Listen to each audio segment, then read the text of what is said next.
আপনি কখনো এমন জায়গায় গিয়েছেন যেখানে জলপ্রপাত বরফে জমে যায়? আপনি তার ভেতরে প্রবেশও করতে পারবেন, সেই বরফের শীতলতা অনুভব করতে পারবেন। সেখানেই রয়েছে এক বরফের হ্রদ, যার ওপর ভেসে বেড়ায় মেঘের টুকরো। এই স্থানেই দেখতে পাবেন অপূর্ব বিভিন্ন মনাস্ট্রি। এখানেই রয়েছে ভারতবর্ষের সবচেয়ে বড় মঠও। শান্তি আর আধ্যাত্মিকতার এক অনন্য মিশ্রণ। ভারতীয় সেনার বীরত্ব এখানে আসলে অনুভব করতে পারবেন। দেখুন বুমলা পাস, যেখানে পাহাড়ের মাঝখানে দাঁড়িয়ে আপনি দেশ রক্ষার গল্প শুনবেন। এবার চলুন সেই জলপ্রপাতে, যেখানে প্রতি মুহূর্তে রামধনু বিচ্ছুরিত হয়। এখানে রয়েছে বিভিন্ন সুন্দর উপত্যকা, যার মাঝখান দিয়ে বয়ে চলে স্বচ্ছ নদী, যেন স্বর্গের টুকরো। এটাই অরুণাচল, যেখানে সূর্য প্রথম ওঠে আর অ্যাডভেঞ্চার কখনো শেষ হয় না। চলুন শুরু করি আজকের এই যাত্রা। অরুণাচল প্রদেশ ভ্রমণ কি করে হবে, কোথা থেকে শুরু করবেন, কোথায় কোথায় থাকবেন, ইনার লাইন পারমিট পাবেন কি করে, প্যাকেজই বা কত, খরচাপাতি বাকি, সব তথ্য এই ভিডিওতেই। মেঘের দেশে আজ আমরা পাহাড়ের কোলে, স্বপ্নের মতন সুন্দর অরুণাচলে। ট্যুরিস্ট ডেস্টিনেশন চ্যানেলে সবাইকে স্বাগত। আমি ডক্টর মিঠুন। আজ চলে এসেছি অরুণাচল প্রদেশে। এবারের অরুণাচল প্রদেশ ভ্রমণ 5 রাত 6 দিনের। কলকাতা থেকে অরুণাচল ভ্রমণ চলুন শুরু করি। Land of dawn lit mountains, অর্থাৎ উদিত সূর্যের দেশ অরুণাচল। অরুণাচল প্রদেশ যাওয়ার জন্য সরাসরি ট্রেন নেই, আপনাদের প্রথমে আসতে হবে গুয়াহাটি স্টেশন। তার জন্য হাওড়া থেকে রয়েছে সরাইঘাট এক্সপ্রেস আর কামরূপ এক্সপ্রেস। শিয়ালদা থেকে রয়েছে শিলচর কাঞ্চনজঙ্ঘা এক্সপ্রেসও। আর তাছাড়া বন্দে ভারত স্লিপার রয়েছে কামাখ্যা জাংশন পর্যন্ত, যা হাওড়া স্টেশন থেকে বিকেলবেলা 6টা 20-তে ছাড়ে। আপনারা যেই ট্রেনেই যান না কেন, বন্দে ভারত স্লিপার বাদ দিয়ে 3 টায়ার এসির ভাড়া পড়ে মোটামুটি 1200 থেকে 1500 টাকার মতো। যদি 2 টায়ারে যান ভাড়া আর একটু বাড়বে। তাছাড়া যাদের হাতে সময় কম, তারা ফ্লাইটে আসতে পারেন। কলকাতা থেকে গুয়াহাটি সরাসরি ফ্লাইট রয়েছে, যার ভাড়া মোটামুটি 4500 টাকা থেকে শুরু, আর পিক সিজনে ভাড়া একটু বাড়বে। আমরা এলাম সরাইঘাট এক্সপ্রেসে করে হাওড়া থেকে বিকেল 4:05 ছেড়ে পরের দিন সকালবেলা 9:40 পৌঁছে গেলাম গুয়াহাটিতে। আমরা অরুণাচল প্রদেশ ভ্রমণ করছি ট্যুর কিংডমের সঙ্গে, আর গুয়াহাটি স্টেশনের বাইরেই ট্যুর কিংডমের গাড়ি অপেক্ষা করছিল। আমরা ট্যুর কিংডমের গাড়িতে উঠে শুরু করলাম অরুণাচল প্রদেশ ভ্রমণ। গুয়াহাটি থেকে তেজপুর পেরিয়ে আমরা যাব অরুণাচল প্রদেশের ভালুকপংয়ে। এই যাত্রা 240 কিলোমিটারের মতো। পথে যেতে যেতে দেখে নেব বেশ কয়েকটি দ্রষ্টব্য স্থানও। আমরা এখন আসামের ওপর দিয়ে চলেছি। আসাম মানেই সবুজ পাহাড়, চা বাগান আর ব্রহ্মপুত্রের বুকে ভেসে থাকা এক অপূর্ব ভূমি। এই মাটির সুর, অনুভূতি এবং সংস্কৃতিকে কণ্ঠে ধারণ করেছিলেন শিল্পী জুবিন গার্গ। তার গান শুধু বিনোদন নয়, মানুষের জীবন, ভালোবাসা আর সংগ্রামের গল্প বলতো। অসমীয়া সঙ্গীত জগতে ধ্রুবতারা জুবিন গার্গ। 19শে সেপ্টেম্বর 2025 তার প্রয়াণে স্তব্ধ হয়ে গেছিল গোটা দেশ।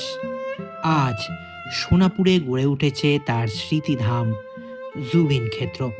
সোনাপুরে জুবিন গার্গের সমাধি দেখে আমরা এবার এগোবো অরুণাচল প্রদেশের দিকে।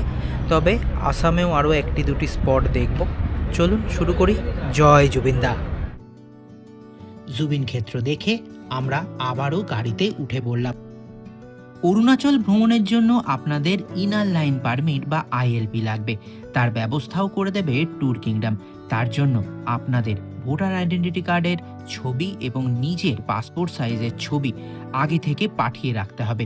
উনারাই বানিয়ে রাখবেন আইএলপি।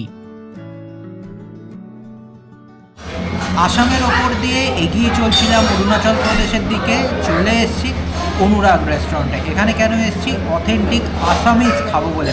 কাঁসার থালায় পরিবেশন করা হয়েছে। দেখুন, ভাত রয়েছে, এখানে রয়েছে কলা ভাজা, এখানে রয়েছে উচ্ছে ভাজা, এটা হচ্ছে ধনেপাতার চাটনি, এটা মোচা, বিনস ভাজা, এটা বিট, এটা এক ধরনের শাক, এটা মাছের ডিম, এটা স্কোয়াশ, এটা বেগুনি, উচ্ছে ভাজা, পাঁপড়, এটা ডাল, আর এটাও এক ধরনের ডাল মিক্সড, তাছাড়া লেবু রয়েছে। অথেন্টিক আসামিজ খাবার খেয়ে আরও এগোবো সামনের দিকে। 160 টাকায় আসামিজ লাঞ্চ করে আবারও ট্যুর কিংডমের গাড়িতে উঠে পড়া। এখান থেকে আমরা 102 কিলোমিটার দূরে যাব মহামৃত্যুঞ্জয় মন্দির দেখতে। আমি দাঁড়িয়ে রয়েছি মহামৃত্যুঞ্জয় মন্দিরের সামনে। বিশাল বড় শিবলিঙ্গের আদলে এখানকার মন্দির, আর মন্দিরের মধ্যে রয়েছেন শিবলিঙ্গ। 126 ফুট উচ্চতার এই বিশাল স্থাপত্যটি কেবল ভক্তির প্রতীক নয়, এটি আধ্যাত্মিক শক্তির এক পবিত্র ধাম। এর অনন্য লিঙ্গাকৃত মন্দিরের দর্শন পেতে প্রতিদিন দেশ বিদেশের অগণিত ভক্ত এখানে ভিড় করেন। ওম ত্রয়ম্বকম যজামহে সুগন্ধিম পুষ্টিবর্ধনম উর্বারুকমিভ বন্ধনাম মৃত্যুর্মুক্ষীয়মামৃতাৎ। মন্দিরের প্রসাদ খেয়ে হর হর মহাদেব বলে তেজপুরে ব্রহ্মপুত্র নদ পেরিয়ে এখন আমরা পার করছি তেজপুরেরই বিখ্যাত চা বাগান। আর তেজপুর চা বাগানের পরেই শুরু হলো নামেরি ন্যাশনাল পার্ক। আর নামেরি ন্যাশনাল পার্কের পরেই রয়েছে সুন্দর এক নদী। চলে এসেছি কামের নদীর সামনে। কুলকুল করে বয়ে চলেছে নদী, দূরে পাহাড়, এখন যদিও আবছা দেখাচ্ছে। আর এই নদী সামনের দিকে এগিয়ে গেছে অরুণাচল প্রদেশের দিকে। আমরা আসামে এখনও দাঁড়িয়ে রয়েছি, সামনেই অরুণাচল প্রদেশ। আর আমরা আজকে যেই হোটেলে থাকবো সেই হোটেল থেকেও কিন্তু দেখা যায় এই কামের নদী। অরুণাচল থেকে বয়ে আসা রূপবতী কামেং নদী দিন শেষের গধূলি বেলায় যখন আকাশের রক্তিম আভা পাহাড় আর স্বচ্ছ নীল জলে মিশে যায়, তখন এখানকার সৌন্দর্য যেন এক রূপকথার মতো মনে হয়। হিমালয়ের পাদদেশে বয়ে চলা এই শান্ত কামেংয়ের তীরে সূর্যাস্তের প্রতিটি মুহূর্ত এক অদ্ভুত প্রশান্তি আর মায়ার পরশ দিয়ে যায় আমাদের।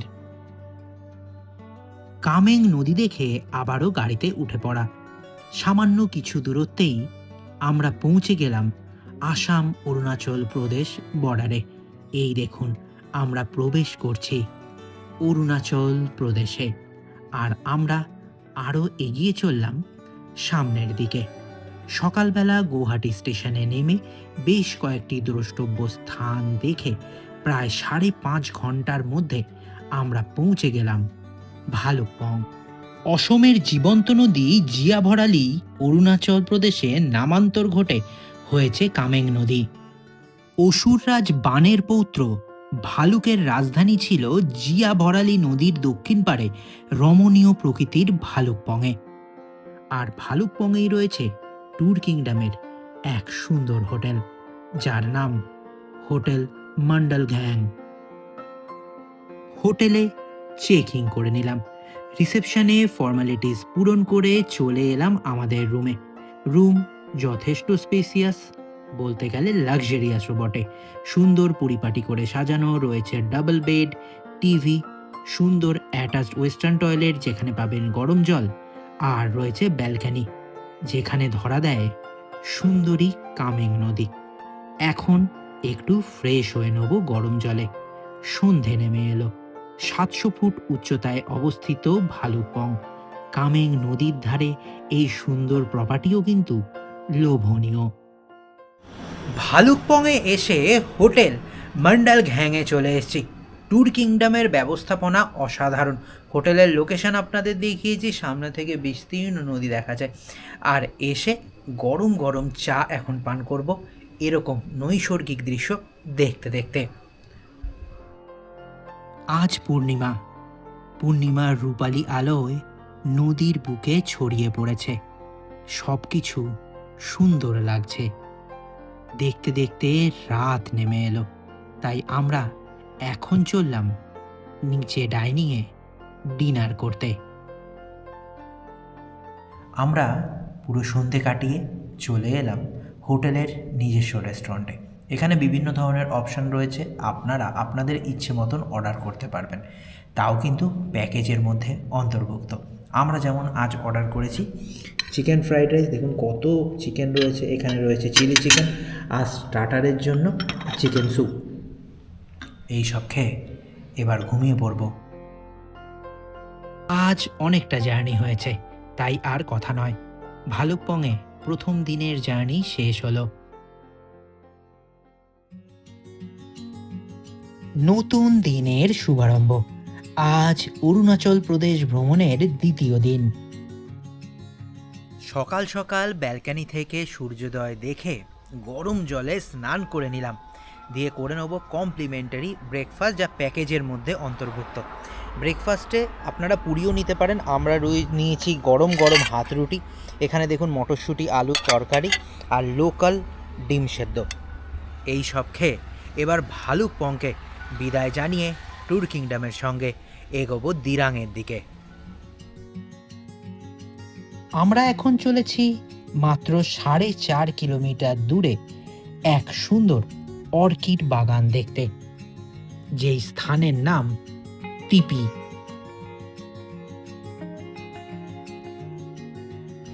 অরুণাচল প্রদেশের দ্বিতীয় দিনের ভ্রমণে আজ আমাদের প্রথম গন্তব্য টিপ্পি অর্কিড গার্ডেন এবং অর্কিড সেন্টার। প্রবেশ মূল্য 20 টাকা জনপ্রতি। অরুণাচল প্রদেশে কামেং নদীর তীরে অবস্থিত এশিয়ার বৃহত্তম অর্কিড সেন্টার টিপি অর্কিড রিসার্চ সেন্টার। এখানে আপনারা চারপাশে দেখতে পাবেন হাজারো প্রজাতির দেশি বিদেশি অর্কিডের রঙিন মেলা। কাঁচের ঘরে সাজানো প্রায় 10,000-এরও বেশি অর্কিড উদ্ভিদ এই গবেষণাগারটিকে যেন জীবন্ত জাদুঘরে পরিণত করেছে। টিপ্পি অর্কিড সেন্টার থেকে বেরিয়ে আমরা 130 কিলোমিটার দূরে আজ যাব দিরাংয়ে। পথে যেতে যেতে অরুণাচল প্রদেশের প্রাকৃতিক সৌন্দর্য দেখতে দেখতে গাড়ি এসে থামল সিসার কাছে এক সুন্দর জলপ্রপাত দেখতে, যেই জলপ্রপাতের নামও আবার সিসা ওয়াটারফল। রাস্তার ধারে সুন্দর ঝর্ণা, তাই গাড়ি থেকে নেমে ঝর্ণার সৌন্দর্য উপভোগ করতে পারবেন আপনারা। ইচ্ছে হলে বেশ কিছু ছবিও তুলে নিতে পারেন নিজের মনের মতো করে। আমরাও বেশ কয়েকটা ছবি তুলে আবারও উঠে পড়লাম গাড়িতে। পথে পড়ল নেচিপু টানেল। নেচিপু পাসের কাছে এই টানেল কিন্তু ল্যান্ডস্লাইড এবং ফগি ওয়েদার থেকে বাঁচানোর সেরা উপায়। অতীতে অরুণাচল প্রদেশের নাম ছিল উদয়গিরি বা উদয়াচল। আয়তনে উত্তর পূর্ব ভারতের বৃহত্তম 7 বনের জ্যেষ্ঠতম রাজ্য হলেও বসতির ঘনত্ব সব থেকে কম অরুণাচলে। পূবে মায়ানমার থেকে উত্তরে তিব্বত তথা চীন ঘুরে পশ্চিমে ভুটান জুড়ে অরুণাচলের অবস্থান। টেঙ্গা নদীর ওপরে সাসপেনশন ব্রিজ, কাঠের ঝুলন্ত সেতু, তার ওপর দিয়ে হাঁটার অভিজ্ঞতা কিন্তু খুব মিষ্টি। টেঙ্গা নদীর ওপর ঝুলে থাকা এই চমৎকার সাসপেনশন ব্রিজটি আপনাকে এক রোমাঞ্চকর অভিজ্ঞতা দেবে। ব্রিজের ওপর দাঁড়িয়ে নিচে জলের ধারা দেখা এবং চারপাশের সবুজ পাহাড়ের মায়া, সব মিলিয়ে টেঙ্গা ভ্যালি যেন এক স্বপ্নপুরী। পাহাড়ি পথের ক্লান্তিতে এখানে কিছুক্ষণ দাঁড়িয়ে প্রকৃতির স্বাদ নেওয়াই হবে আপনার সেরা মুহূর্ত। এই টেঙ্গা ভ্যালিতেই রয়েছে অসংখ্য কমলা লেবুর বাগান, যেখানে হয়ে রয়েছেও কমলা লেবু। কমলা লেবুর যে গাছগুলো দেখালাম, সেই গাছের তলায় ছোট্ট ছোট্ট যে দোকানগুলো আছে সেখানে বিক্রি করছে 20 পিস এখানকার কমলা লেবু, দাম মাত্র 100 টাকা। কমলা লেবু খেতে খেতে গাড়িতে আবারও উঠে পড়লাম। গাড়ি এগিয়ে চলল টেঙ্গা নদী পার করে। অনতি দূরেই রয়েছে অরুণাচল প্রদেশের সব থেকে বড় শিব মূর্তি নাগ মন্দিরে। বেশ কয়েকটি সিঁড়ি ভেঙে আপনাকে পৌঁছাতে হবে নাগ মন্দিরে। সমুদ্রপৃষ্ঠ থেকে প্রায় 9,000 ফুট উচ্চতায় টেঙ্গা উপত্যকায় এই মন্দিরটি যেন আধ্যাত্মিকতা আর প্রকৃতির মেলবন্ধন। ভারতীয় সেনাবাহিনী যত্নে গড়ে ওঠা এই শান্ত প্রাঙ্গণ পর্যটকদের দেয় অপার মানসিক প্রশান্তি, আর ওপর থেকে টেঙ্গা নদীকেও অপূর্ব দেখায়।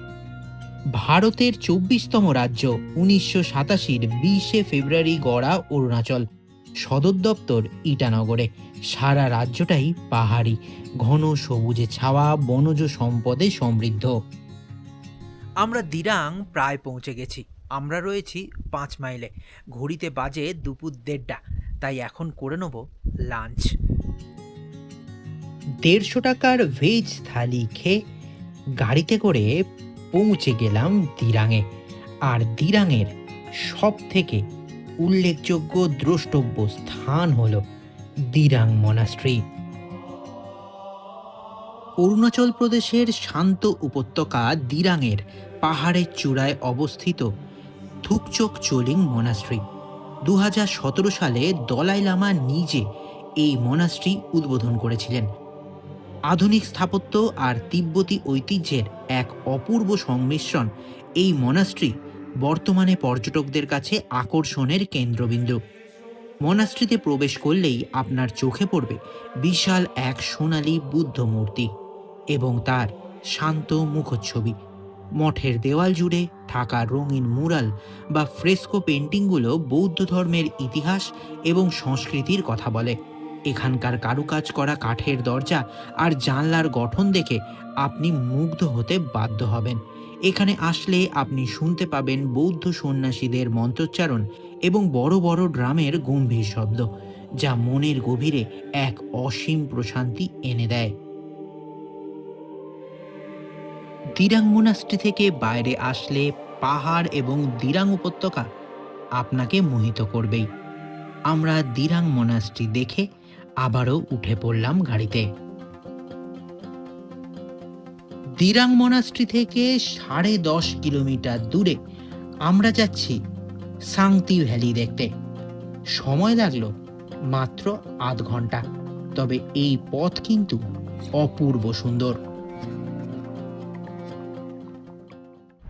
এখন চলে এসেছি সাংতি ভ্যালিতে। ঝুলন্ত সেতুর ওপর দাঁড়িয়ে রয়েছি আর নিচ দিয়ে চঞ্চলা শান্তি বয়ে চলেছে।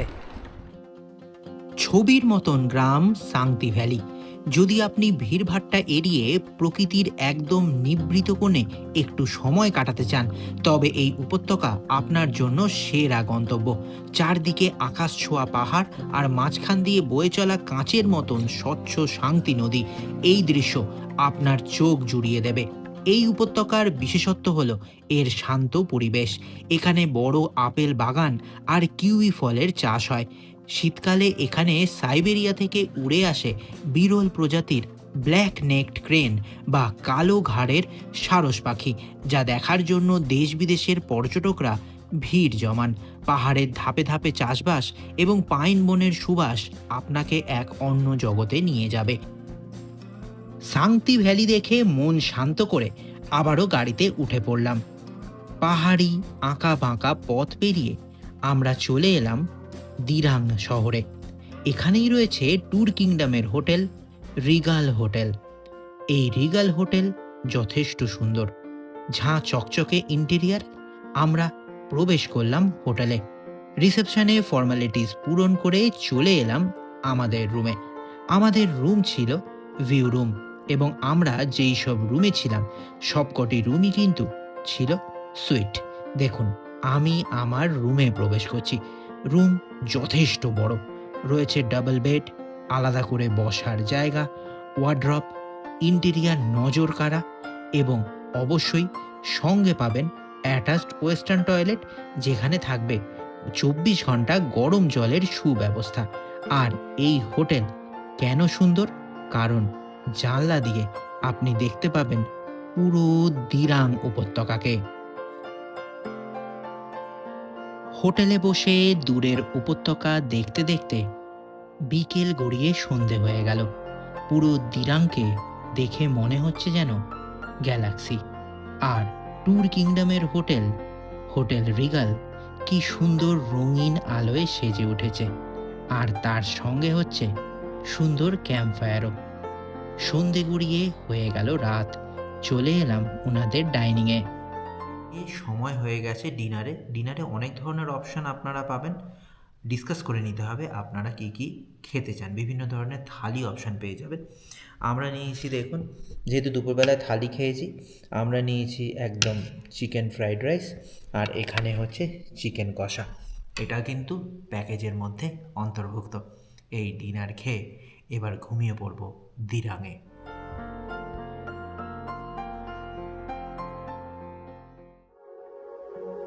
ট্যুরিস্ট ডেস্টিনেশনের পক্ষ থেকে তৃতীয় দিনের শুভ সকাল আপনাদের সবাইকে। সুপ্রভাত বন্ধুরা, আজ আমাদের অরুণাচল প্রদেশ ভ্রমণের তৃতীয় দিন। সকাল সকাল স্নান করে নিয়ে চলে এলাম হোটেল রিগালের রেস্টুরেন্টে। এখানে বিভিন্ন ধরনের অপশন পাবেন, রুটি, ব্রেড। আমরা নিয়েছি দেখুন ভেজ ফ্রাইড রাইস, চানার তরকারি, অমলেট, আপনারা ডিম সেদ্ধও নিতে পারেন, চা কফি রয়েছে। এই সব খেয়ে এখান থেকে চেক আউট করে আমরা এবার রওনা দেবো তাওয়াংয়ের উদ্দেশ্যে। 5310 ফুট উচ্চতার দিরাংকে পেছনে ফেলে আমরা এগিয়ে চললাম। তবে গাড়ি ছাড়ার মাত্র 10 মিনিটের মধ্যে চলে এলাম এক সুন্দর গন্তব্যে, উষ্ণ প্রসবন। মেন রোড থেকে কয়েক ধাপ সিঁড়ি নেমে আপনাদের আসতে হবে। দিরাং নদীর পাশে রয়েছে দিরাং হট স্প্রিং। দুটো কুণ্ড রয়েছে। একটি কুণ্ডের ওয়াটারের টেম্পারেচার 39 ডিগ্রি সেলসিয়াস। সেখানে যদি আপনি নেমে স্নান করতে চান 1 ঘন্টার জন্য আপনাকে দিতে হবে 500 টাকা। পাশে একটা ছোট কুণ্ড রয়েছে, সেটার জল অতটা গরম নয়, সেখানে যদি আপনি নামতে চান তাহলে দিতে হবে 50 টাকা। দিরাং হট স্প্রিং তার ঔষধি গুণের জন্য পরিচিত। এখানকার জলে প্রচুর পরিমাণে সালফার থাকে, যা চর্মরোগ সারাতে এবং শরীরের ক্লান্তি দূর করতে সাহায্য করে বলে বিশ্বাস করা হয়। শীতকালে এই গরম জলে স্নান করা এক দারুণ অভিজ্ঞতা। আবারও গাড়িতে উঠে পড়লাম। দিরাং যেখানে 5000 ফিটে অবস্থিত, আমরা এখন আস্তে আস্তে আরও উচ্চতায় উঠব। তাই সঙ্গে কিন্তু অবশ্যই গরম জামা কাপড় রাখবেন। আমরা পাহাড়ি উপত্যকা, পাহাড়ি নদীকে পাশে রেখে প্রায় চলে এলাম 11000 ফিটে। আমরা চলে এসেছি বৈশাখীতে। বৈশাখী মূলত একটি বড় ভারতীয় সেনা ঘাঁটি। আমরা এখন চলে এসেছি বৈশাখীতে, আর এখানেই রয়েছে সিলা ওয়ারিয়ার্সের ক্যাম্প। আর আমরা এখন রয়েছি 11246 ফুট উচ্চতায়। পর্যটকদের কাছে এটি অত্যন্ত জনপ্রিয়, কারণ এখানে সেনাবাহিনীর পরিচালিত একটি ক্যাফেটেরিয়া রয়েছে।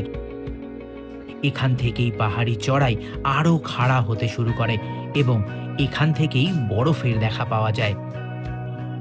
ভারত চীন সীমান্তের কাছে অবস্থিত হওয়ায় এই এলাকা কৌশলগতভাবে অত্যন্ত গুরুত্বপূর্ণ। সেনা সদস্যদের কর্মতৎপরতা এবং পাহাড়ের স্তব্ধতা মিলিয়ে এখানে এক অদ্ভুত রোমাঞ্চকর পরিবেশ সৃষ্টি হয়। যারা সিকিম ঘুরতে গেছেন তারা জানেন পারমিট অনেকবার চেক করে ভারতীয় সেনাবাহিনী, তবে অরুণাচলে কিন্তু সেরকম ব্যাপার নেই, যখন তখনই চেক করতে পারে। তাই আপনাদের কাছে সব সময় রেখে দেবেন ILP বা ইনার লাইন পারমিট। দেখতে দেখতে আমরা চলে এলাম তাওয়াং গেটের সামনে, আর তাওয়াং গেট পেরিয়েই পৌঁছে গেলাম সিলা লেকের সামনে। সিলা লেক প্রকৃতির এক অদ্ভুত সৃষ্টি। 13,700 ফুট উচ্চতায় অবস্থিত সেলা পাসে চলে এসেছি। মানে একদিকে তাওয়ান ডিস্ট্রিক্ট, আরেকদিকে ওয়েস্ট কামেং ডিস্ট্রিক্ট। আর সেলা পাস মানেই বরফে ঢাকা হ্রদ। হিমালয়ের কোলে 13,700 ফুট উচ্চতায় বিস্তৃত সেলা পাস। এটি পৃথিবীর সর্বোচ্চ মোটরযোগ্য পাসগুলির একটি। এই পথটি তাওয়াংকে ভারতের বাকি অংশের সঙ্গে যুক্ত করে। আর এই সেলা পাসের কাছেই রয়েছে 13,650 ফুট উচ্চতায় সেলা হ্রদ, তিব্বতী বৌদ্ধ ধর্মের 101 পবিত্র হ্রদের একটি, যাকে প্যারাডাইস লেকও বলা হয়। শীতে এই হ্রদ পুরোটাই বরফে পরিণত হয়, একটি বিশাল সাদা চাদরের মতো। চারপাশে তুষারময় পাহাড়ের মাঝে দাঁড়িয়ে এক অপার্থিব দৃশ্য। এই নামের পেছনেও রয়েছে একটি গল্প। 1962-র ভারত চীন যুদ্ধে ভারতীয় সৈনিক যশবন্ত সিং রাওয়াতকে সাহায্য করেছিলেন স্থানীয় মনপামে শেলা এবং নুরা। চীনা সেনাবাহিনীর আক্রমণে তারা শহীদ হন, তাই হ্রদের নামও শেলা। এই ত্যাগের স্মৃতিতে যশবন্তগড়েও রয়েছে স্মৃতিস্তম্ভ। গ্রীষ্মে এখানে ইয়াক চড়ানোর জায়গা হয়, যা নুরানাং নদীতে মিশে যায়। এখানে এসে বাতাসের ঠান্ডা আপনাকে কাঁপিয়ে দেবে, তবু সৌন্দর্য মুগ্ধ করবে আপনাকে। প্রেয়ার ফ্ল্যাগের রঙিন ঝালর, বৌদ্ধ সংস্কৃতির ছোঁয়া শেলাপাসকে বানিয়ে তোলে এক রূপকথার গল্প। হিমালয় সৌন্দর্য দেখতে আসুন এবং অবশ্যই সঙ্গে রাখবেন কিন্তু গরম জামা কাপড়। সেলাপাস এবং সেলা লেক দেখে আবারও উঠে পড়লাম গাড়িতে। আমাদের পরবর্তী গন্তব্য যশবন্তগড় ওয়ার মেমোরিয়াল মিউজিয়াম।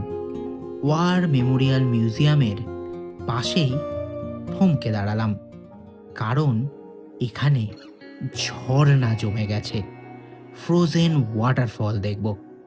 গাড়ি থেকে নেমে পড়ব এমনই ভাবনা ছিল। ড্রাইভার দাদাকে বলতে উনি গাড়িও থামিয়ে দিলেন। নেমে পড়লাম জমে থাকা ঝর্ণার সামনে। এ এক অপার্থিব দৃশ্য, মনে হচ্ছে যেন অ্যান্টার্কটিকাতে চলে এসেছি। টিপ টিপ করে সূর্যের তাপে আস্তে আস্তে বরফ গলে জল হচ্ছে। আমিও ধীরে ধীরে প্রবেশ করলাম ঝর্ণার মাঝখানে।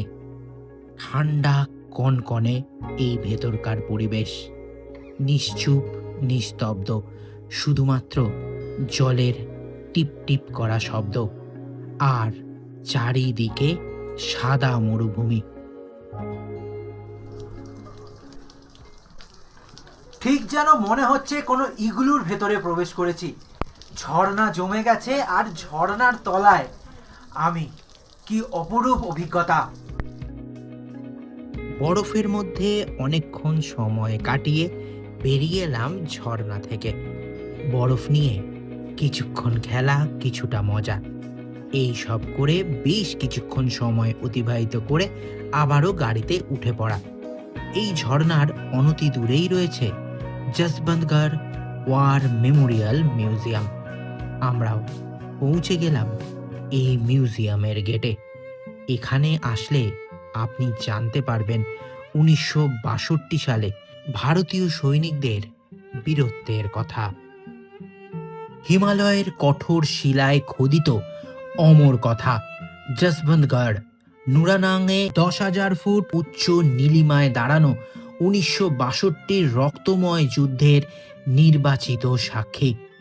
একক যোদ্ধা যশবন্ত সিং রাওয়াত, চতুর্থ গড়ওয়াল সিংহ চীনার 3 আক্রমণকে একাই 60 ঘন্টা আটকেছিলেন।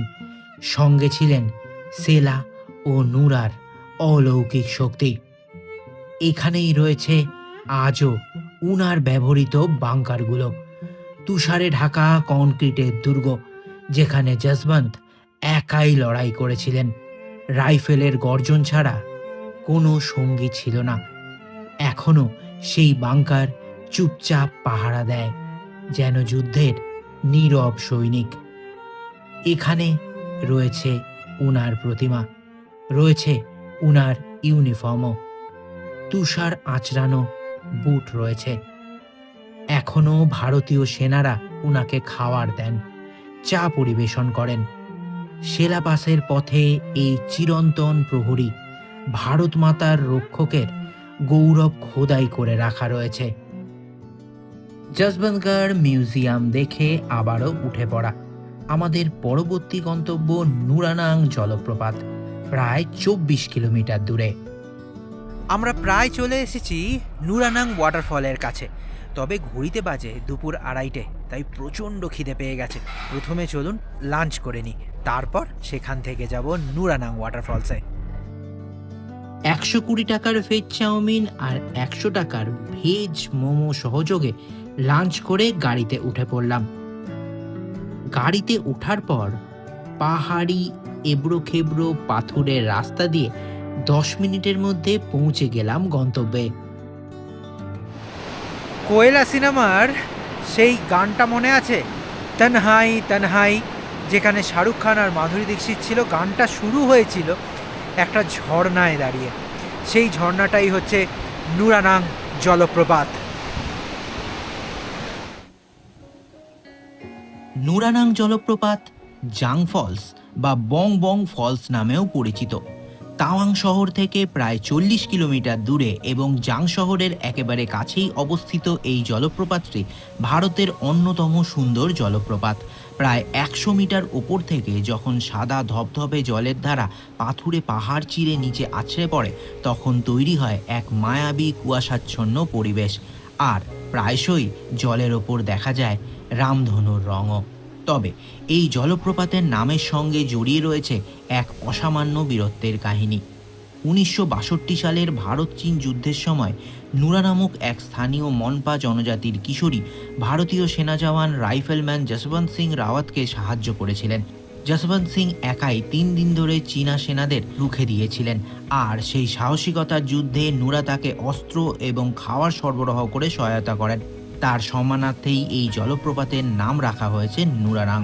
সেলা পাসের উত্তরাঞ্চল থেকে উৎপন্ন নুরানাং নদী এই জলপ্রপাতের উৎস, যা পরবর্তীতে তাওয়াং নদীতে গিয়ে মেশে। নুরানাং জলপ্রপাত দেখে আবারও গাড়িতে উঠে পড়া। আমরা এখন যাচ্ছি 1 ঘন্টা দূরে তাওয়াংয়ে, যার অর্থ ঘোড়ার আশীর্বাদ। পূর্ব হিমালয়ের প্রত্যন্ত শহর তাওয়াং। 13,000 ফিট উচ্চতায় অবস্থিত তাওয়াং। তাওয়াংয়ে আমরা থাকব ট্যুর কিংডমের হোটেল দ্য স্যাংরিলা সেরেনেতে। হোটেল একেবারে পরিপাটি করে সাজানো, চারিদিকে ফুলের সম্ভার। আর আমরা যেই রুমে ছিলাম তা ছিল সুইট রুম। দেখুন কতটা স্পেসিয়াস, আলাদা করে বসার জায়গা রয়েছে, কিং সাইজের একটি বেড, আর রয়েছে গরম জল তথা রুম হিটারের সুবিধাও। রুমের সঙ্গেই রয়েছে বিশাল বড় এক ব্যালকনি, যেখান থেকে তাওয়াং শহর দূরের পাহাড় সুন্দর দেখায়। আর আরেকটি বিশেষ কথা যা না বললেই নয়, আগেও বলেছি, এখানে 24 ঘন্টা গরম জল আপনারা পাবেন। আর রুমের জানলা থেকে দেখা যায় পুরো তাওয়াং শহরকে। ভারতবর্ষের সবচেয়ে বড় মনাস্ট্রি তাওয়াং মনাস্ট্রিকেও দেখা যায় এখান থেকে। কি সুন্দর অপরূপ দৃশ্য! ভাবতে অবাক লাগে, ভারত চীন তিব্বত ভুটান সঙ্গমে 1914 আগে এই তাওয়াংই দখলে ছিল লাসার। হোটেল থেকেই তাওয়াং শহর আর তাওয়াং মনাস্ট্রি দেখতে দেখতে হয়ে গেল রাত।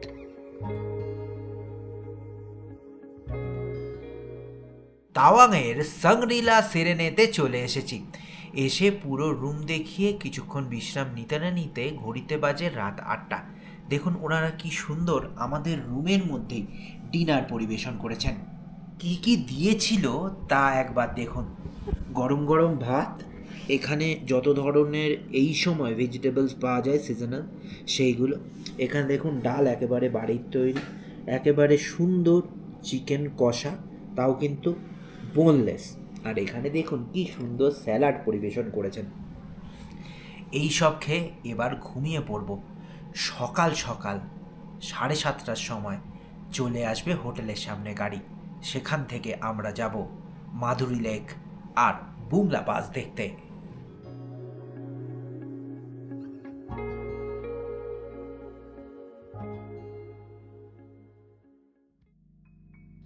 আজ আমাদের ভ্রমণের চতুর্থ দিন। আজ খুব গুরুত্বপূর্ণ দিন, কারণ আমরা যাব বুমলা পাস। বুমলা পাস যাওয়ার জন্য আইএলপির সাথে সাথে লাগে আর্মি পারমিটও। তাই আলাদা করে তাওয়াং ডিসি অফিস এবং সেনাবাহিনীর অনুমোদন নিয়েই আপনাকে যেতে হবে বুমলা পাস। তার জন্য স্থানীয় অরুণাচল প্রদেশের রেজিস্টারকৃত এসইউভি গাড়ি নিয়ে যেতে হবে। সকালবেলা ঘুম থেকে উঠে আমাদের হোটেল থেকে তাওয়াং মনাস্ট্রি দেখে ফ্রেশ হয়ে চলে এলাম ওনাদের ডাইনিংয়ে। এখানে সকালবেলা ব্রেড বাটার, আপনারা জ্যাম জেলি পাবেন, আর তার সঙ্গে ডিমের অমলেট পাবেন।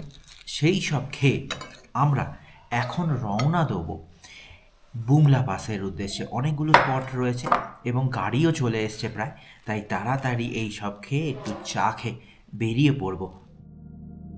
বুমলা পাস ভারত চীন সীমান্তের অত্যন্ত সংবেদনশীল এলাকা। 15,200 ফিট উচ্চতায় অবস্থিত। তাই ইনার লাইন পারমিট এবং তাওয়াং ডিসি অফিসের পারমিট, আর্মির কাউন্টার সাইন নিয়ে আপনাকে স্থানীয় গাড়ি করেই যেতে হবে এবং আপনার যাত্রার অন্তত একদিন আগে পারমিটের আবেদন করতে হবে, যা ট্যুর কিংডমই আপনাদের হয়ে করে দেবে। আমরা তাওয়াং থেকে এগিয়ে চলেছি বুমলা পাসের দিকে। তাওয়াং শহর থেকে 17 কিলোমিটার দূরে 13,000 ফিট উচ্চতায় রয়েছে পিটিএসও লেক। পুরো নাম প্যানক্যাং টিং তসো লেক। গাড়ি থেকেই এই লেক দেখতে হবে, নামার অনুমতি নেই। পাহাড়ের কোলে এই সুন্দর হ্রদ কিন্তু আপনাকে মোহিত করবেই। আমরা লেক দেখতে দেখতে বরফে ঢাকা রাস্তা দিয়ে আরও এগিয়ে চললাম। আমাদের পরবর্তী গন্তব্য 21 কিলোমিটার দূরে অবস্থিত এক মায়াবী হ্রদ, সাংস্তার লেক। তবে এই নামটির চেয়ে পর্যটকদের কাছে এটি মাধুরী লেক নামেই বেশি জনপ্রিয়। পাহাড়ের ভাঁজে লুকিয়ে থাকা এই লেকটি তার অদ্ভুত সৌন্দর্য আর শান্ত পরিবেশের জন্য পরিচিত। চারিদিকে বরফ ঢাকা পাহাড় আর মাঝখানে নীল জলের এই সমাহার যেন কোনো শিল্পীর আঁকা ছবি। এই লেকটির সৃষ্টি কিন্তু খুব বেশি পুরনো নয়। 1950 সালের এক ভয়াবহ ভূমিকম্পের ফলে এখানে ভূমিধস হয় এবং প্রাকৃতিকভাবে এই হ্রদটির সৃষ্টি হয়। লেকের মাঝখানে আজও দাঁড়িয়ে থাকা মৃত পাইন গাছের গুড়িগুলি সেই প্রলয়ঙ্কারী পরিবর্তনের সাক্ষী হয়ে দাঁড়িয়ে রয়েছে আজও। আমরা এখন চলে এসেছি প্রায় 12,500 ফুট উচ্চতায় সাংগেস্তার লেকে, যার এখনকার নাম মাধুরী লেক, কারণ কোয়েলার তনহাই তনহাই গানের শুটিং এখানে হয়েছিল। আর এই লেক এখন পুরো বরফে জমে রয়েছে। লেকের চারপাশে ঘিরে রয়েছে সবুজ পাইন বন আর সাদার তুষারের চাদরে ঢাকা এই মাধুরী লেক। লেকের মাঝখানের মৃত গাছগুলি এই জায়গাকে অদ্ভুত রহস্যময় সৌন্দর্য প্রদান করেছে। হ্রদের জলে আকাশের প্রতিফলন আর হিমশীতল বাতাসের স্পর্শ আপনাকে এক অন্য জগতে নিয়ে যাবে। এখানে আপনারা দেখতে পারবেন প্রচুর লাভ বার্ডসকে। এখানে পর্যটকদের বিশ্রামের জন্য ভারতীয় সেনাবাহিনী দ্বারা পরিচালিত একটি ছোট ক্যাফেও রয়েছে। সাংগিস্তার লেক কেবল একটি পর্যটন কেন্দ্র নয়, এটি প্রকৃতির এক অদ্ভুত খামখেয়ালিপনার নিদর্শন। তাওয়াং ভ্রমণে এসে এই লেকের তীরে কিছুক্ষণ সময় না কাটালে আপনার সফর অসম্পূর্ণ রয়ে যাবে। আবারও গাড়িতে উঠে পড়া। পথে আস্তে আস্তেই আমরা আর এক জমে যাওয়া ঝর্ণা দেখতে পেয়েছিলাম। তার সামনেও কিছুক্ষণ দাঁড়িয়ে দেখে নিলাম তার রূপ। তারপর আমরা এখন এগোবো বুমলা পাসের দিকে। 25 কিলোমিটার দূরে রয়েছে বুমলা পাস। সমুদ্রপৃষ্ঠ থেকে প্রায় 15,200 ফিট উচ্চতায় অবস্থিত বুমলা পাস। 100 টাকা প্রতি গাড়ি ওনারা টিকিট নেন। অরুণাচল প্রদেশের এক রোমাঞ্চকর সীমান্ত। এই দুর্গম পথ পেরিয়ে আপনাকে পৌঁছাতে হবে বুমলা পাসে। পথের ধারে পড়বে প্রচুর হ্রদ। এই পাসটি কেবল একটি সীমান্ত নয়, এটি ইতিহাসেরও সাক্ষী। 1962 সালের যুদ্ধের সময় এই পথ দিয়েই চীনা বাহিনী ভারতে প্রবেশ করেছিল। বর্তমানে এটি ভারত ও চীনের মধ্যে একটি গুরুত্বপূর্ণ বর্ডার পার্সোনাল মিটিং পয়েন্ট। সীমান্তের ওপারের ওয়াচ টাওয়ার আর পরিকাঠামো এখান থেকে স্পষ্ট দেখা যায়। হাড় কাঁপানো ঠান্ডা আর পাতলা বাতাসের মধ্যে ভারতীয় জওয়ানদের অতন্দ্র পাহারা দেখে দেশপ্রেমে বুক ভরে ওঠে। 15,200 ফিট উচ্চতায় বুমলা পাসে চলে এসেছি। একদিকে ভারত আর একদিকে চীন। আই লাভ বুমলা পাসের কাছে আপনাকে গাড়ি থেকে নামতে হবে। তারপর মিলিটারি সহযোগে আপনাকে যেতে হবে এলওসির কাছে, যেখানে রয়েছে মৈত্রীস্থল। সেখানে আপনি ছবিও তুলতে পারেন, তবে মিলিটারিরা ছবি তুলে দেবে, বাঁধিয়ে দেবে, দাম নেবে 400 টাকা। বুমলা পাস থেকে আবারও গাড়িতে উঠে পড়লাম। আমরা এখন ফিরব তাওয়াং শহরের দিকে। আমরা যেই গাড়ি করে এসেছিলাম, স্থানীয় তাওয়াংয়ের গাড়ি, সেই গাড়ি এখন আমাদের নিয়ে যাবে জায়ান্ট বুদ্ধা স্ট্যাচুর কাছে। এখানে একটি তথ্য আপনাদের দিয়ে দিই। সাধারণত অরুণাচল ভ্রমণ হয় 6 রাত্রি 7 দিনের। আমরা করছি 5 রাত্রি 6 দিনের। একটা দিন এক্সট্রা থাকে তাওয়াং লোকাল সাইট সিনের জন্য, যেখানে আপনি দেখবেন giant Buddha statue, war memorial এবং তাওয়াং মনাস্ট্রি। বুমলা পাস থেকে ঘুরে এসে চলে এসেছি লার্জ বুদ্ধা স্ট্যাচুতে। এই বুদ্ধা স্ট্যাচুর উচ্চতা 30 ফুট এবং তৈরি ব্রোঞ্জের। 3টে স্পটের মধ্যে জায়ান্ট বুদ্ধা স্ট্যাচু এবং তাওয়াং ওয়ার মেমোরিয়াল আজকেই দেখে নেব। আগামীকাল দেখব তাওয়াং মনাস্ট্রি। আর একটি কথা, যেহেতু বুমলা পাসের অল্টিটিউড অনেকটা হাই, তাই যাদের শ্বাসকষ্টের প্রবলেম হয় তারা অবশ্যই সঙ্গে রাখবেন অক্সিজেন। আর গরম জামা কাপড় তো আপনাদের সঙ্গে থাকছেই। জায়ান্ট বুদ্ধা স্ট্যাচু কিন্তু অপূর্ব সুন্দর, আর বুদ্ধা স্ট্যাচুর নিচেই রয়েছে সুন্দর এক মনাস্ট্রি। জায়ান্ট বুদ্ধা স্ট্যাচু দেখে যখনই বেরোচ্ছিলাম, পাশে রয়েছে বুদ্ধাকার রসোই, যেখানে ফ্রি অফ কস্টে ভাত, সবজি, ডাল অর্থাৎ ভেজ থালি আপনি খেতে পারবেন। আমরাও বুদ্ধার প্রসাদ গ্রহণ করে বুদ্ধাকে বুদ্ধাং শরণম গচ্ছামি বলে বিদায় জানিয়ে আবারও উঠে পড়লাম গাড়িতে। তবে এই গাড়ি কিন্তু ট্যুর কিংডমের, কারণ আগের গাড়ি আমাদের এখানে এসেই ছেড়ে দিয়ে গেছিল। জায়ান্ট বুদ্ধা স্ট্যাচু থেকে মাত্র 2.5 কিলোমিটার দূরে তাওয়াং ওয়ার মেমোরিয়াল। দাঁড়িয়ে রয়েছি তাওয়াং ওয়ার মেমোরিয়ালের সামনে। 1962 সালের সেই যুদ্ধ, যেখানে 2420 জন সৈনিক নিহত হয়েছিলেন। 40 ফুট উঁচু এই রঙিন স্তূপটি কেবল পাথর বা প্রার্থনা পতাকার সমাহার নয়, এটি ভারতীয় সেনাদের অদম্য সাহসের এক জীবন্ত দলিল। 1962 সালের ভারত চীন যুদ্ধে শহীদ হওয়া বীর জওয়ানদের স্মরণে নির্মিত এই স্মৃতিসৌধটি তাওয়াংচু উপত্যকার পাহারাদার। এখানে খোদাই করা আছে 2420 জন বীর শহীদের নাম। তাওয়াং ওয়ার মেমোরিয়াল দেখে এখন চলে এলাম লাইট অ্যান্ড সাউন্ড শো দেখতে, যার টিকিট মূল্য জনপ্রতি 150 টাকা করে। তবে এই টিকিটটা কিন্তু আপনাদের দুপুর 1টার মধ্যে নিতে হবে। প্রতি সন্ধ্যায় শুরু হয় আলোক ও ধ্বনি প্রদর্শনী, লাইট অ্যান্ড সাউন্ড শো। নমকাচু আর রেজাংলার যুদ্ধের সেই রোমাঞ্চকর কাহিনী দর্শকদের শিহরিত করে তোলে। তাওয়াং ওয়ার মেমোরিয়াল দেখে আবারও গাড়িতে উঠে চলে এলাম তাওয়াং মার্কেটে। রাতের মার্কেট। আপনাদের বাড়ি এবং প্রিয়জনদের জন্য এই তাওয়াং মার্কেট থেকে বিভিন্ন ধরনের জিনিস আপনারা কিনতে পারবেন। শীতবস্ত্র থেকে ঘর সাজানোর জিনিস, যেরকম ইচ্ছে কিনে নিয়ে আবারও ফিরে আসুন ট্যুর কিংডমের হোটেল, হোটেল সাংগ্রিলা সেরেনেতে। War memorial light and sound show দেখে তাওয়াং মার্কেট থেকে টুকটাক কেনাকাটি করে ফিরে এলাম আমাদের হোটেলে। ফিরে এসে ফ্রেশ হয়ে চলে এসছে আমাদের ডিনার। আজ ডিনারে আমরা নিয়েছি দেখুন ভেজ ফ্রাইড রাইস। এখানে দেখুন কি সুন্দর স্যালাড দিয়েছে, এখানে দিয়েছে স্যুপ, এটা ভীষণ দরকার এখানকার জন্য। আর এখানে রয়েছে চিলি চিকেন। এই সব খেয়ে ঘুমিয়ে পড়ব তাওয়াংয়ে।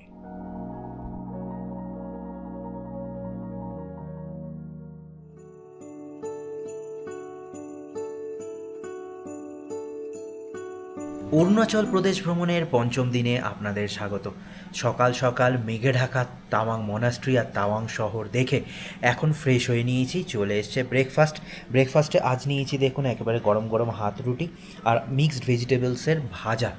এই সব খেয়ে এখান থেকে চেক আউট করে প্রথমে যাব ওই তাওয়াং মনাস্ট্রি দেখতে, তারপর সেখান থেকে বোমডিলা।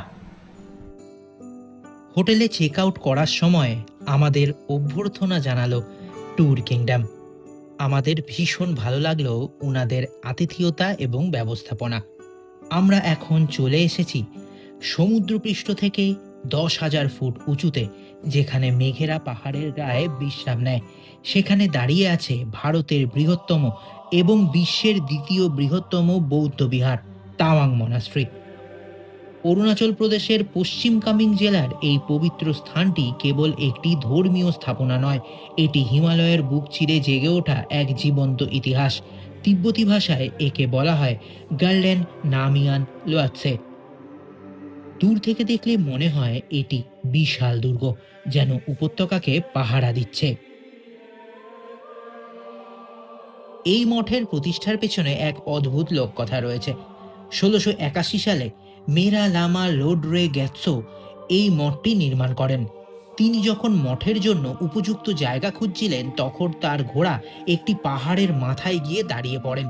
তিনি এটিকে দৈব সংকেত হিসেবে গ্রহণ করেন। তিব্বতী ভাষায় তা মানে ঘোড়া এবং ওয়াং মানে আশীর্বাদ। সেই থেকেই এই জায়গার নাম হয় তাওয়াং। পঞ্চম দলাই লামার ইচ্ছা অনুসারে নির্মিত এই মঠটি গেলুগোপা সম্প্রদায়ের একটি গুরুত্বপূর্ণ কেন্দ্র। তাওয়াং মঠের স্থাপত্যশৈলী অত্যন্ত চমকপ্রদ। মঠের চারপাশ সুরক্ষিত রাখতে পাহাড়ের গায়ে লম্বা প্রাচীর দেওয়া আছে। ভারতবর্ষের সর্ববৃহৎ মনাস্ট্রি তাওয়াং জং বা তাওয়াং মনাস্ট্রি এবং বিশ্বের দ্বিতীয় বৃহত্তম মনাস্ট্রিও এই তাওয়াং মনাস্ট্রি। মূল প্রবেশদ্বারটির নাম কাকালিং, যা একটি সুন্দর খিলানযুক্ত গেট। এর ছাদে রঙিন মান্ডালা আঁকা থাকে। ভেতরে প্রবেশ করলেই আপনার নজরে আসবে সারি সারি ছোট ছোট ঘর, যেখানে প্রায় ৪৫০ জন বৌদ্ধ ভিক্ষু বা লামা বসবাস করেন। মঠের প্রধান আকর্ষণ হল দুখং বা মূল প্রার্থনা কক্ষ। প্রার্থনা কক্ষের দেওয়ালগুলোতে থাকা পেন্টিং এবং বৌদ্ধ জাতকের কাহিনী দিয়ে সজ্জিত।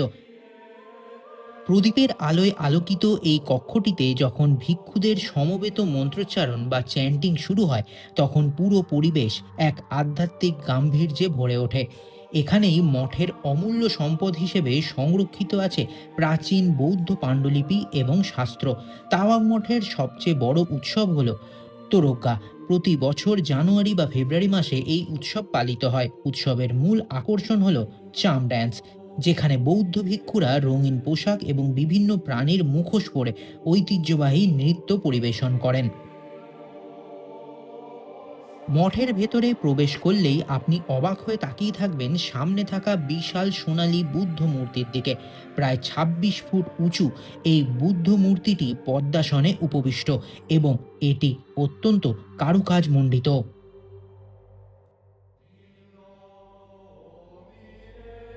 তাওয়াং মনাস্ট্রি অরুণাচলের মংপা জনজাতির শিক্ষা ও সংস্কৃতির প্রধান কেন্দ্র হিসেবেও কাজ করে।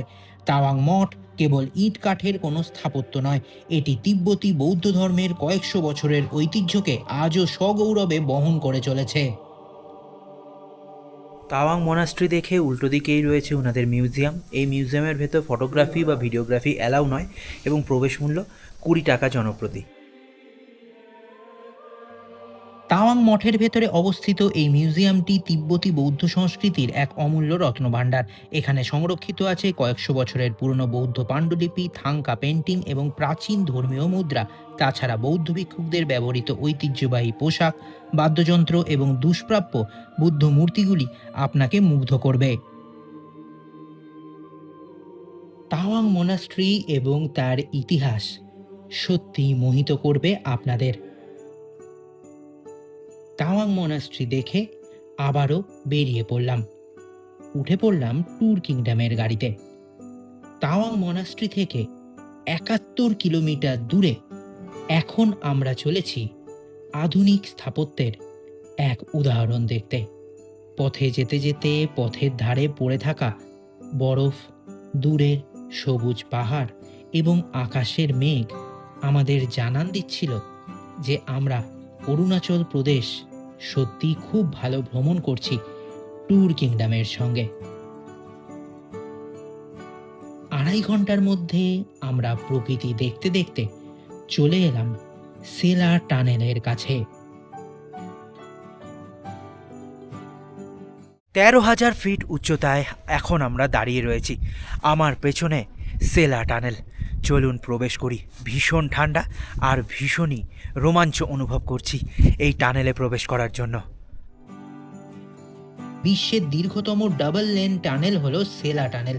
এটি তাওয়াংকে বছরের 12 মাসেই ভারতের মূল ভূখণ্ডের সঙ্গে যুক্ত রাখে, যা আগে ভারী তুষারপাতের কারণে বিচ্ছিন্ন হয়ে যেত। এই টানেলটি আমাদের কৌশলগত যাতায়াতকে যেমন সহজ করেছে, তেমনি পর্যটকদের জন্য তাওয়াং সফরকে করেছে আরও নিরাপদ ও নিরবিচ্ছিন্ন। সেলা টানেল ক্রস করে চলে আসলাম। ওইদিকে ছিল পরিষ্কার আর এইদিকে মেঘে ঢাকা, তবে অপূর্ব অভিজ্ঞতা। আমরা এখন এগিয়ে চলেছি বোমডিলার উদ্দেশ্যে। মেঘে ঢাকা পথের মাঝখান দিয়ে পাহাড়ি রাস্তা ধরে আমরা এগিয়ে চলেছি। নবনির্মিত সেলা টানেল সত্যি অনবদ্য। এটিও আরেকটি টানেল, যার নামও সেলা। আমরা এখন যাব 98 কিলোমিটার দূরে বোমডিলার উদ্দেশ্যে। পথে পড়ল এক ছোট্ট মার্কেট, যেখানে আমরা করে নিলাম আজকের লাঞ্চ। আর এখান থেকে আপনারা আপেল, অরেঞ্জ, কিউই কিনে নিতেও পারেন। আমরা আস্তে আস্তে নিচের দিকে নামছি। চলে এলাম 3 ঘন্টার মধ্যে বোমডিলাতে।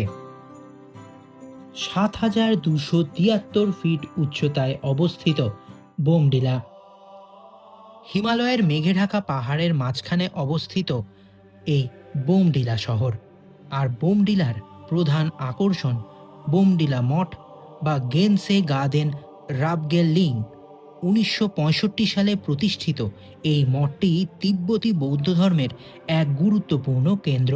মঠের ভেতরে বিশাল বুদ্ধ মূর্তির শান্ত উপস্থিতি এবং দেওয়ালে আঁকা রঙিন পেন্টিং এক অপার্থিব প্রশান্তি এনে দেয়।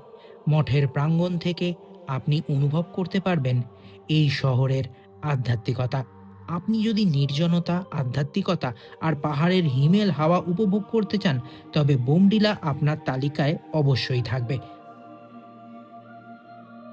বোমডিলা মোনাস্ট্রি সত্যিই ভালো লাগার মতো। আবারও ট্যুর কিংডমের গাড়িতে উঠে পড়লাম। মোনাস্ট্রির ঠিক পিছনেই রয়েছে ট্যুর কিংডমের হোমস্টে, যার নাম আমা হোমস্টে। একেবারে রাস্তার ধারে। হোমস্টের সামনেই গাড়ি পার্কিংয়ের জায়গা। হোমস্টে ফুলে ফুলে সাজানো, পাহাড়ে নিজের বাড়ির মতন। ওই দেখুন কুয়াশা ঢাকা বোমডিলা মোনাস্ট্রি। আমি প্রবেশ করলাম আমাদের রুমে। রুম ছোট, তবে পরিপাটি করে সাজানো। রয়েছে একটি ডাবল বেড আর সঙ্গে রয়েছে অ্যাটাচড ওয়েস্টার্ন টয়লেট, যেখানে পাবেন গরম জল।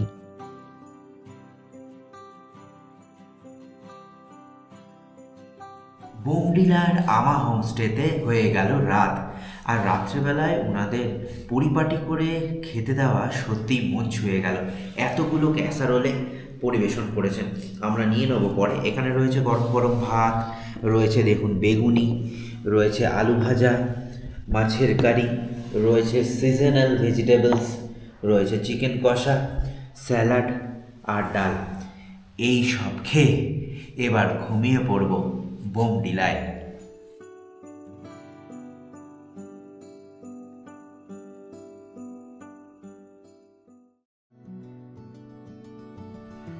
অরুণাচল প্রদেশ ভ্রমণের ষষ্ঠ তথা শেষ দিন। সকালবেলা প্রাকৃতিক দৃশ্য দেখতে দেখতে এই গরম চা পান, এরপর ফ্রেশ হয়ে করব ব্রেকফাস্ট। হিমালয়ের কোলে অবস্থিত এই সুন্দর পাহাড়ি শহর বোমডিলা। আমা হোমস্টেতে সময় হয়ে গেছে ব্রেকফাস্টের। ব্রেকফাস্টে আজকে ওনারা দিয়েছেন দেখুন আলু পরাঠা, একদম গরম গরম, আর এখানে আচার। বোমডিলা থেকে এইবার আমরা চেক আউট করে নামবো নিচের দিকে, তবে এখনও কিন্তু কিছু স্থান দেখতে বাকি। বেরোনোর আগে আমা হোমস্টে থেকে আমাদের অভ্যর্থনা জানানো হলো এবং আমাদের যাত্রা শুভ যাতে হয় তার কামনাও করা হলো। আমরা বেরিয়ে পড়েছি, যাব গুয়াহাটির দিকে। তবে পথে পড়ল সুন্দর এক স্থান, চারিদিকে আপেল বাগান। আমরা চলে এলাম শেরগাঁওতে। সময় লাগলো মাত্র 1.5 ঘন্টা। শেরগাঁওতে চলে এসেছি। এখানে ট্রাউট ফিশ ফার্মিং হয় আর রয়েছে আপেল বাগানও। আর ট্রাউট ফিশ দেখার জন্য টিকিট কাটতে হবে 20 টাকা জনপ্রতি।